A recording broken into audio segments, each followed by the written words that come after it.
29 मई की वो काली मनहूस रात जिसने कई जिंदगियां ली, कई लोगों की जिंदगियां खा ली। अब पता चल रहा है कि ये प्राकृतिक आपदा नहीं बल्कि एक बड़ी लापरवाही थी। यूपी के हमीरपुर जिले के बेतवा नदी के किनारे कंदौर मोराकंद ब्रिज बन रहा था। ये ब्रिज में ये जो पुल का जो हादसा हुआ वो हादसा नहीं, वो कत्ल था। 6 गरीब मजदूरों की जान चली गई। बात सिर्फ 6 की नहीं है दोस्तों, बात है उन 6 परिवारों का जो पूरी तरीके से टूट चुका है। उन 6 विधवा माताओं के बारे में सोचिए, उन 6 अनाथ बच्चों के बारे में सोचिए। वो 6 बाप जो हमेशा के लिए अपने बच्चों के लिए जीवन भर से गायब हो चुके हैं, उनके बारे में सोचिए। कभी सोचा है आपने कि इस देश में एक गरीब के जान की कीमत क्या है?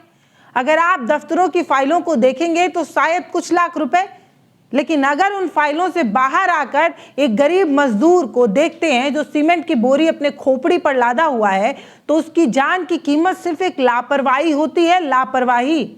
हमीरपुर में जो पुल हादसा हुआ वो कंक्रीट का ढांचा नहीं गिरा है, बल्कि वो भरोसा गिर गया है। उस भरोसे की दीवार ढह गई है जो हमने डबल इंजन की सरकार से किया था। आज हम उस सिस्टम से क्या पूछें? आज हम बात करेंगे उस सिस्टम से जिसने मजदूरों का खून पीकर अपनी तरक्की की इमारत की नींव खड़ी की है। आप विकास तो कर रहे हैं, लेकिन उस विकास में आम आदमी और गरीब की कितनी कीमत है उस पर बात होगी।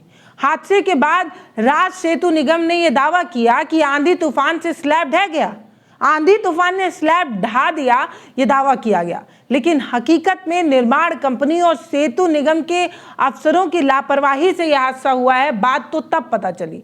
सरकार कह रही है पुल गिरने का कारण प्राकृतिक आपदा है, लेकिन दैनिक भास्कर की ये रिपोर्ट बताती है कि यह प्राकृतिक आपदा नहीं, लापरवाही है, घोर लापरवाही। इस घोर लापरवाही ने 6 परिवारों को बर्बाद कर दिया। एक मैनेजर साहब 3 दिन तक अपने साइट पर नहीं जाते हैं। अगर मैनेजर साहब साइट पर नहीं गए तो साइट की देखरेख कौन कर रहे थे? ठेकेदार के गुर्गे या ठेकेदार खुद? वो ठेकेदार जिसे सिर्फ अपना मुनाफा दिखता है, मजदूर की जान नहीं दिखती। और सरकार तो बस रिबन काटने का इंतजार करती है भैया। जब पुल बन जाता है तो कोई नेता माला पहनकर फोटो खिंचाते नजर आता है, लेकिन जब वही पुल गिरकर किसी की जान चली जाती है तो कह देते हैं प्राकृतिक आपदा थी। आपदा थी ये? आपदा तो वो है जो हमने सरकार के सुशासन के नाम पर होते देख रहे हैं और होने दे रहे हैं। हादसे की तकनीकी वजह को जानकर आप और हैरान हो जाएंगे। समझ रहे हैं आप? पुल के भाली भरकम जो स्नेगमेंट स्लैब को पिलर पर रोकने के लिए जो सपोर्ट सिस्टम बनाया गया था वो बेहद ही कमजोर था। समझ रहे हैं आप? जो स्लैब पिलर पर रुकता वो सपोर्ट सिस्टम इतना कमजोर था कि वो गिरकर टूट गया, और गिरकर टूटने के बीच में कुछ मजदूर मर गए। कल्पना कीजिए, रात के 2 बज रहे थे, आंधी चल रही थी, बिजली चमक रही थी और मजदूर थक हार कर सो रहे थे। वो अपनी छोटी सी चादर ओढ़कर उस थकान को मिटाने की कोशिश कर रहे थे जो पूरे दिन उन्होंने काम करके हासिल की थी। कोई अपने बेटे की तस्वीर देख देख कर मुस्कुरा रहा था, कल पैसा भेज दूंगा तो शायद उसकी स्कूल की फीस भर जाएगी, शायद परिवार एक अदर टाइम बहुत अच्छा खा पाएगा, हो सकता है मेहरारू को नई साड़ी की ज़रूरत हो, वो खरीद पाए। इस तरीके की तमाम चीज़ें सोच रहा होता है और तभी अचानक धड़ाम से वो पुल गिर जाता है। वो भारी भरकम सीमेंट का ये जो स्लैब है वो गिर जाता है। 5वें पिलर पर टिका वो स्लैब जब गिरता है तो मलबा बन जाता है। चीखें निकलती हैं बचाओ, लेकिन वो मलबा उन चीखों को चुप करा देता है क्योंकि वो इतना भारी होता है। इस हादसे में मैंने कल ही बताया कि बहुत कम उम्र के लोग जो है वो इस हादसे का शिकार हुए। लोकेंद्र निषाद जो सिर्फ 22 साल के थे, कुलदीप निषाद जो 12 साल का था, दोनों भाई थे और बांदा से आए थे रोजी रोटी के लिए। सामंत यादव जो 28 साल के थे, सबाजीत 30 साल के थे, पुष्पेंद्र सिंह चौहान 34 साल के थे, राजेश पाल 42 साल के थे। ये इनमें से कई हमीरपुर से आए थे, बाकी बांदा के थे। 7-8 घंटे मलबा निकालने में लगा, 3 को बचा लिया गया, बाकी 6 की लाशें मिली, लाशें। ये मजदूर कौन थे? ये मजदूर अमीर तो नहीं थे, ये सब जानते हैं। ये वो लोग थे जो सुबह 4 बजे उठकर रात 12 बजे तक काम करते हैं। गर्मी में रात की शिफ्ट करते हैं ताकि घर में 5-6 हज़ार रुपये भेज सकें। समझ रहे हैं आप? ताकि बच्चों के स्कूल की फीस और माँ की दवाएं आ सके। अपने शरीर को इतना तोड़ते हैं ताकि परिवार एक चैन का निवाला खा सके।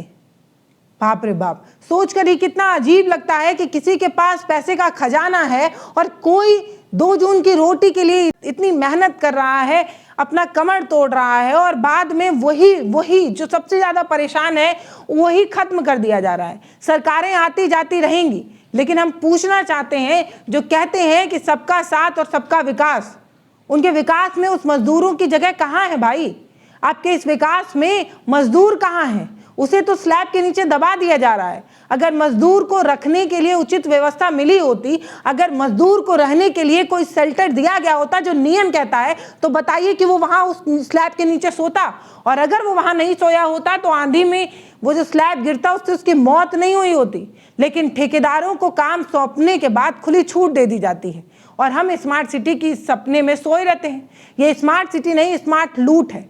अगर नियमों को ध्यान में रखकर मजदूरों से काम कराया जाए तो उनकी जानें नहीं जाएंगी। समझ रहे हैं आप? हर प्रोजेक्ट में भ्रष्टाचार की एक सीधी लकीर है।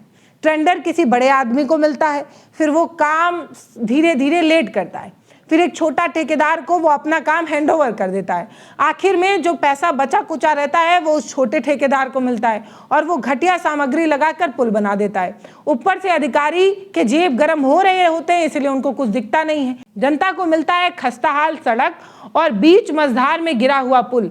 इसे कहते हैं ऊपर से फिट और अंदर से हिट। अब जरा उन मजदूरों के बारे में सोचिए जो सुबह से लेकर शाम तक काम कर रहे हैं। गर्मी हो, ठंडी हो, बरसात हो, बस वो काम ही कर रहा है। लेकिन जो उसे सेफ्टी मिलनी चाहिए वो नहीं मिल रहा है। उसके सिर पर हेलमेट है? जवाब है नहीं। उसको कोई सेफ्टी जूते मिले हैं? जवाब है नहीं। उसका कोई इंश्योरेंस कराया गया है? जवाब है नहीं। उसके लिए कोई पेंशन की व्यवस्था है? जवाब है नहीं। कुछ भी तो नहीं है। ठेकेदार सिर्फ और सिर्फ माल काट रहा है। जो पैसा बचता है वो ठेकेदार और अफसर की घुसखोरी में चला जाता है। और लापरवाही तो चरम पर है। मजदूर बिना पीएफ, बिना ईसीआई से काम करता है और मजदूर मजबूर होकर मर जाता है। यही सच्चाई है। अब इस पूरी घटना पर हम सिर्फ इतना बताना चाहते हैं कि ये कोई प्राकृतिक आपदा नहीं बल्कि बड़ी लापरवाही थी। वो अधिकारी जिसकी जिम्मेदारी काम कराने की थी, देखरेख की थी, जिसके लिए उनको तनख्वाह मिलती है, वो अपना काम नहीं कर रहे थे। 3 दिन से तो वो साइट पर जा ही नहीं रहे थे, मौज काट रहे थे क्योंकि अधिकारी हैं। अपना काम अगर उन्होंने ईमानदारी से किया होता तो इस तरीके की लापरवाही नहीं होती। अब बात है कुछ सवाल की, जो सवाल सरकार को चुभते हैं। इस सवाल पूछने वाले को ही तो सरकार चुप कराना चाह रही है, लेकिन हम तो सवाल पूछेंगे। सवाल number 1, deputy project manager Dilip Kumar जो 3 दिन से गायब थे, वो क्यों गायब थे? और गायब रहने की सैलरी मिलती है क्या? उनकी सैलरी किस बात के लिए उन्हें मिलती है? इस सवाल का जवाब चाहिए। दूसरा सवाल है कि जो ठेकेदार था उसे ठेकेदारी का काम क्यों मिला? क्या उसकी क्वालिटी चेक की गई थी तो किसने की थी? उसका नाम भी सामने किया जाए। तीसरा, मौसम अलर्ट आने के बाद भी काम रोकने का आदेश क्यों नहीं दिया गया? क्योंकि फीता काटने में देरी हो जाती? इस सवाल का जवाब चाहिए। चौथा सवाल है, मजदूर को शेड क्यों नहीं दिया गया? लेबर एक्ट का उल्लंघन कर कौन रहा था?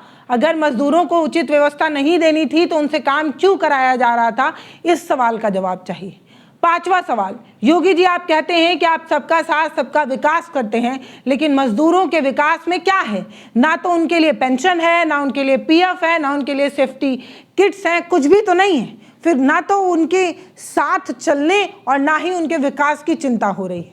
क्या मजदूर की जान की कीमत सिर्फ 5 लाख रुपए है?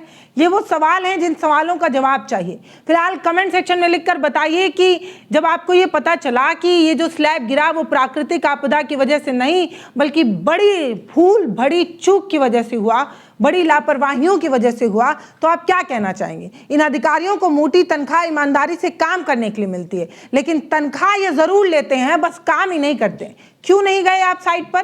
क्योंकि ये साइट किसी बड़े आदमी की थी, हो सकता है सत्ता के किसी चहीते की थी, किसी नेता मंत्री अधिकारी के किसी पिछलग्गू की थी, इसीलिए आप नहीं जा रहे थे। क्योंकि आपको पता था कि आपके हिस्से का कट आपको मिल चुका है, आपकी जेब गर्म हो चुकी है, इसलिए आपको इंसान की जिंदगी की कीमत ही नहीं थी। यही सच्चाई है और इस सच्चाई पर जो बात करता है उसे या तो पाकिस्तानी, या तो देशद्रोही, या तो विपक्ष से फंडेड, ना जाने क्या कुछ कहा जाता है।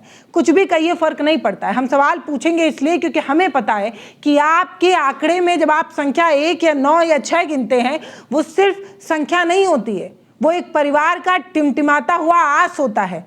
जब एक पिता कमाने निकलता है तो बच्चा घर में इंतजार कर रहा होता है, पिताजी जब लौट कर आएंगे तो कुछ लाएंगे जिससे परिवार का घर चलेगा।